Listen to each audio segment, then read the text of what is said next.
as we hang out with friends and different things, can we have biblical fellowship and not be just in the Bible together and talking about that? Or do we have to be praying with each other and reading the Bible to be having biblical fellowship? Or can it be like just hanging out and having a good time and things? So I just want to ask you that. What does that look like for us?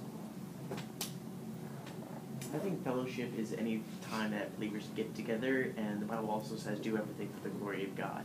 So anytime believers get together and they do things that are glorifying to God, then that is fellowship.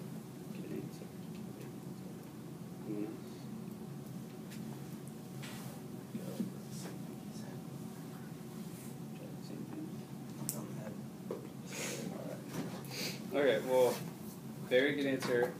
The key to that answer was being glorifying to God in what we do. So I just wanted to establish that point was fellowshipping together. You can't just be hanging out with friends and just talking to each other or watching a football game or something like that. But the key to that is to be glorifying to God. And one way to not have fellowship with other Christians is to get into like rivalries and things. Like, say your football team is really good and they lost a game to a bad team, and you start complaining with other fans, or you get into an argument with a fan of a rival team. And the example of the Florida Gators and the Florida State Seminoles, I get sucked into that a lot. I tend to complain a lot about maybe a coach or a player who may have made mistakes throughout the game and lost the game, and that's not glorifying to God. If you were just complaining, you're just getting yourself deeper into negativity, and that is not glorifying to God. And also, getting into arguments with fans of rival teams or things like that. I definitely struggle with that a lot because I'm a very big fan of my team. So that's not glorifying to God, to get into arguments of bashing players, teams, coaches, or things like that. That's definitely not glorifying to God, because you're just slandering other people and teams and players and coaches, and you're also slandering that fan, and that's your friend, and that's not glorifying to God, because it's not encouraging each other or growing a relationship with your friends or anything. And that was just one of the main reasons I wanted to preach on this, because it's a very big thing. Like, a lot of us, like Pastor Willie's a Gator, I'm a Seminole. There's especially around this area, there are lots of rivalry teams and things, and we tend to get into it a lot over who's better, or based on how the season went or whatever, and we tend to just really slander other people and just get really nasty with each other about that. And so that's why I wanted to talk about that. And to go along with that, Charles Spurgeon had a very good quote to do with fellowship.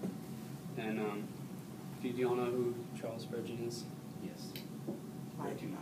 No. He was a very famous English Baptist pastor. He was known as the Prince of Preachers.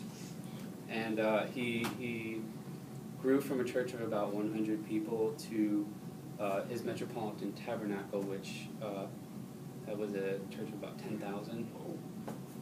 And where he preached in a like a music hall sort of thing. It had 6,000 seats. It seated 6,000. So he was a very, very popular and very impactful and very wise preacher. And he said, one of his quotes is that he said, "Satan always hates Christian fellowship. It is his policy to keep Christians apart. Anything which can divide saints from one another, he delights in. He attaches far more importance to godly intercourse than we do. Since union is strength, he does his best to promote separation." Now, the major part about that, this is why I want to get to the importance of having fellowship in our Christian walk, biblical fellowship, is because Satan, our enemy, attaches far more importance to godly intercourse than we do.